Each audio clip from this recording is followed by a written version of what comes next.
नमस्कार, मैं हूं राजेश पांडे। आप देख रहे हैं श्री नारद मीडिया। नारद मीडिया की टीम इस समय परशुराम धाम पिपरा, जो ये सिवान जिले के नौतन प्रखंड के अंतर्गत है, यहाँ जैसा कि आप देख रहे हैं, यहाँ आज परशुराम जन्मोत्सव मनाई जा रही है और इसमें जिले के अगल बगल के भी कई गणमान्य ब्राह्मण समुदाय के लोग यहाँ एकत्रित हुए हैं। तो आइए हम देखते हैं परशुराम जन्मोत्सव कार्यक्रम। टकराती तो है नाव जर्जर ही सही, लहरों से टकराती तो है। एक चिंगारी कहीं से ढूंढ लाओ दोस्तों, एक चिंगारी कहीं से ढूंढ लाओ दोस्तों, इस दिए में तेल से भीगी हुई बाती तो है, इस दिए में तेल से भीगी हुई बाती तो है। जिक्र करना चाहता हूं कि ब्राह्मण कुल में जन्म लेना क्या ब्राह्मणत्व है। थोड़ा समय आपको जगाने का काम करूंगा। हमारे वेदों में बात आती है, चूंकि विद्वत मंडल है और यहां मैं कुछ बोलूं तो मुझे लगता है कि कुछ ज्यादा हो सकता है, लेकिन आप क्षमा करेंगे और छोटा भाई समझ करके सुनने का प्रयास करेंगे। जन्मना जायते शूद्र संस्कारात् द्विजोच्यते। जन्म से सभी शूद्र ही पैदा होते हैं, संस्कार ही हमें ब्राह्मण बनाता है। क्या आप संस्कारों को लेकर के चल रहे हैं? मैं आपसे प्रश्न करता हूं, जितने लोग यहां बैठे हैं, क्या ब्राह्मण का जो संस्कार है वो आपके पास है?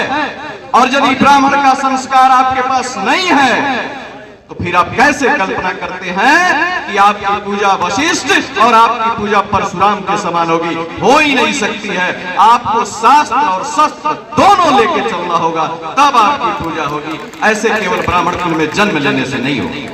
मैं एक बात बताना चाहता हूं, यदि आप अपने संस्कार को उदयमान होने की तरफ ले चलते हैं, उसमें ताकत भरते हैं, तो मैं दावा करता हूं कि गलत आदमी आपके सामने खड़ा होगा ही नहीं। मैं अपनी बात करता हूं, बहुत छोटा। अच्छा, एक सर्वे बताता हूं मैं आपको। पूरे भारत की बात मैं करता हूं। भारत के 15% लोग आज भी भिखमंगे। उन भिखमंगों में 14% लोग ब्राह्मण। आपने कभी विचार किया? धिक्कार है ऐसे नेताओं को, धिक्कार है ऐसे दिग्गजों को जो ऊंची कुर्सी पर बैठे हुए ये देखते रहते हैं कि हमारे 14% लोग चरणों तले तलवे चाट रहे हैं, हाथ फैलाए हुए घूम रहे हैं। धिक्कार है। आपने कभी विचार किया? विचार सोचिए, आप कहां हैं और आपका साथ देने वाले लोग जो आपको याद करते हैं वो कहां है? कभी विचार? कभी नहीं।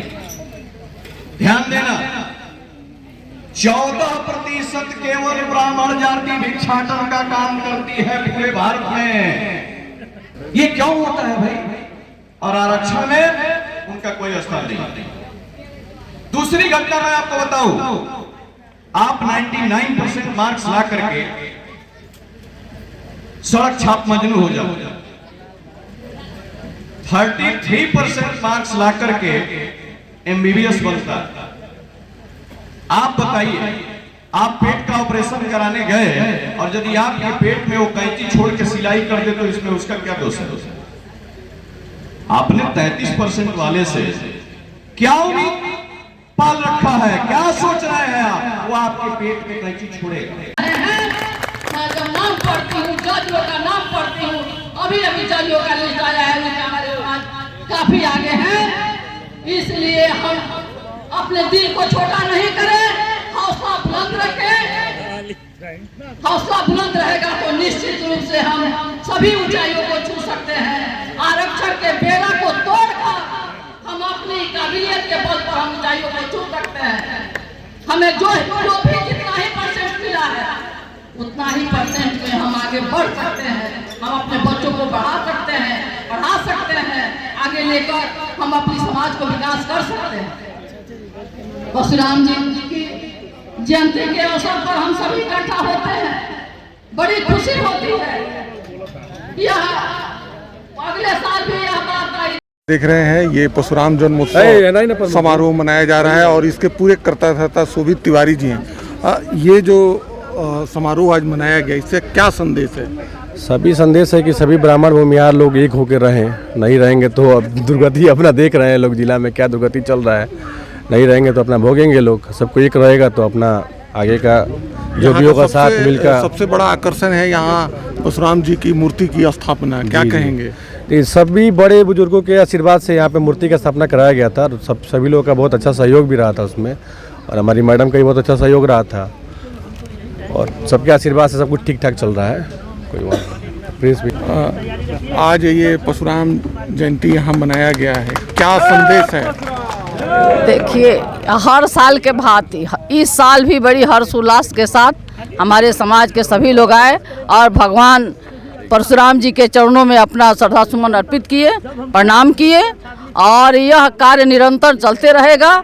आयोजक समिति को, खासकर शोभित तिवारी जी को बहुत बहुत धन्यवाद देती हूँ। इतना युवा पीढ़ी हमारे सब आए हुए हैं और यह निरंतर चलता रहेगा परशुराम जी की जयंती, और हम मनाते रहेंगे, इसका प्रचार प्रसार करते रहेंगे और अपने समाज के लोगों को यह बताने का काम करते रहेंगे। परशुराम जयंती जो आज यहाँ मनाई गई और सबसे बढ़ के यहाँ परशुराम जी की जो मूर्ति स्थापना हुई है, क्या है इस भूमि से संदेश?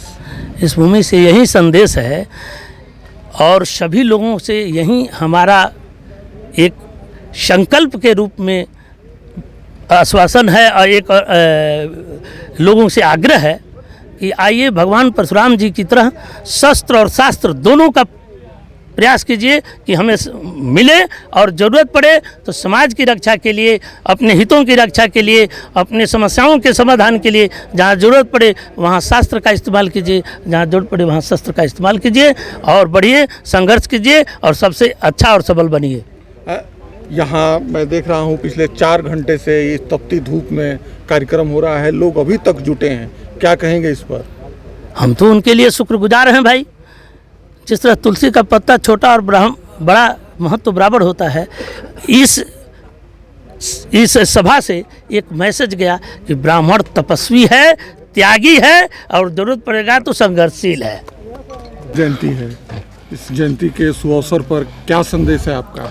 इस संदेश यही देंगे हम अपने युवा वर्ग को, अपने ब्रह्मर्षि समाज को, ब्राह्मण समाज को, कि भाई भगवान परशुराम की हमेशा आराधना करें और उनकी पूजा पाठ करें और शिक्षा ग्रहण करें और संगठित हों, जिससे हमारी भागीदारी सुनिश्चित हो पाएगी। ये पिपरा में एक बड़ा अनोखा है, उपलब्धि है कि यहाँ परशुराम भगवान की मूर्ति भी स्थापित की गई है, अभी जिसको आपने देखा, वंदन किया, क्या कहेंगे इस पर? देखिए, पिछले बार स्थापित करने में भी हम थे, ये तो बहुत अपार खुशी की बात है। पिछले बार पिपरा में मनाया गया, आज आपके बगल में बदली में मनाया जा रहा है, अभी गोपालगंज में भव्य मनाया गया, अभी महाराजगंज में मनाया जा रहा है, अभी गोपालगंज से मना कर आ रहे हैं तुरंत, अभी मसरख में मनाया गया। तो ये तो भगवान की ही असीम कृपा है ना कि हर जगह। कल आरा में है, परसों गाय घाट में है, 29 को आरा में है, तो आप जहानाबाद में है कल, और परसों गाय घाट में है, आरा में है 29 तारीख को। तो ये भगवान की ही आशीर्वाद है, भगवान की ही कृपा है। चिरंजीव भगवान है, वो धरती पर आज भी विराजमान है। हम जिसे भगवान राम की पूजा करते हैं, करना चाहिए, लेकिन भगवान राम की भी अंतिम यात्रा आपको लिखा हुआ है, कैसे उनकी अंतिम यात्रा हुई। भगवान किस भी पूजा करते हैं, हम लोग करना चाहिए, हम आस्तिक आदमी हैं, उनकी भी अंतिम यात्रा है। लेकिन भगवान जैसे बजरंग बली चिरंजीव है, उसी तरह हमारे भगवान परशुराम भी चिरंजीव हैं। इस धरती पर अभी वो अवेलेबल है धरती के कल्याण के लिए। हम उनको याद करेंगे ना, तो हमें लगता है कि ज़्यादा हमको मेहनत नहीं पड़ेगी, और किसी को याद करने में 1 घंटा लगेगा तो ये 10 मिनट में हमको तैयार हो जाएंगे परशुराम भगवान। परशुराम भगवान की प्रासंगिकता समाज में है, बहुत है। आप प्रमाण कर लीजिए ना, हम बताए नहीं कि पिछले बार हम तो प्रमाण वहाँ बताए। अभी पिछले बार हमको यहाँ नहीं आना था, स्थापना में ऐसी प्रेरणा मिली, हम आधा घंटा पहले ही आ गए थे। इस बार हमको मसरख नहीं जाना था, फोन पे फोन आ रहा था, सुबह 1 बैग सोकर उठे हुआ कि नहीं पहले मसरख जाइए, वहाँ एकदम फर्स्ट बार कार्यक्रम हुआ है, वहाँ आपको जाना जरूरी है। यहाँ तो सेकंड कार्यक्रम है, तो पहले मसरख गए, मसरख से जुड़िए, फिर गोपालगंज गए, गोपालगंज से फिर यहाँ आए। तो प्रासंगिक तो ये है, और भगवान तो ये है उनकी एकदम। आप पूजा करके तो देखिए, आप पूजा करिए भगवान परशुराम का। तकलीफ इस बात को होती है ना कि हम लोग टुकड़े टुकड़े में बांट दिए गए थे, हम लोग मोती थे लेकिन हम लोग बिखर गए थे। अब युवा वर्ग के लोग जो है ना, समय सबका बराबर नहीं रहता है। अब हम लोग का दिन आ रहा है, हम लोग अपने ब्रह्मर्षि समाज के लोग एकजुट हो रहे हैं, वो भगवान परशुराम की असीम कृपा से है। आप ध्यान देते होंगे, हम तो राजनीतिक बात तो हमको नहीं बोलनी चाहिए, लेकिन दरअसल आप लोग राजनीतिक बना दिए हैं तो बगैर राजनीतिक बोले हुए भी काम नहीं चल पाएगा। आप ध्यान दीजिएगा, हम लोग जब भी भगवान श्री राम की पूजा करते हैं, हम लोग इतना कौन पूजा करता है, तो होता है पंडित जी बहुत अच्छे हैं। भगवान कृष्ण की पूजा करेंगे, लोग कहता है पंडित जी बहुत अच्छे हैं। जय श्री राम अगर बोलेंगे तो पीछे से 10 आदमी बोलेगा जय श्री राम। जय श्री कृष्ण तो 500 जय कृष्ण। और जैसे हम बोल दिए जय परशुराम, लोग कहा कि ये तो ब्राह्मणवादी हो गया। मैंने भगवान परशुराम से इतने लोगों को एलर्जी है, ये हमें तकलीफ होती है बर के लोगों से, जबकि भगवान परशुराम सबसे बड़े हैं। वो भी विष्णु का अवतार है सब, लेकिन विष्णु के 6ठे अवतार हैं और बाकी लोग 7वें अवतार है, कोई 8वें अवतार है। भगवान परशुराम ने ही अपना चक्र सुदर्शन दिया भगवान कृष्ण को, हम लोग रक्षा करने के लिए। अब हम लोग कितना रक्षा कर रहा लो भगवान जाने। वो अपने जितना उनके पास तपस्या का बल था, उन्होंने सारा भगवान रामचंद्र को दिया, भगवान परशुराम ने दिए। उनके पास कहाँ ताकत है? भगवान परशुराम को कौन क्या दिया, सो आप बताइए। अंतिम प्रश्न जी, माननीय टुन्ना पांडे जी के द्वारा अपने ब्राह्मण समाज के लिए कोई अभी कार्यक्रम आपके द्वारा किया जा रहा है? देखिए, हमारा पूरा शरीर और पूरा समय, जिंदगी जब तक रहेगी, ब्राह्मण संप्रदाय के लिए, ब्राह्मण समाज के लिए, ब्रह्मर्षि समाज के लिए समर्पित है। हमसे जितना हो बनेगा हम उतना करेंगे। धन्यवाद।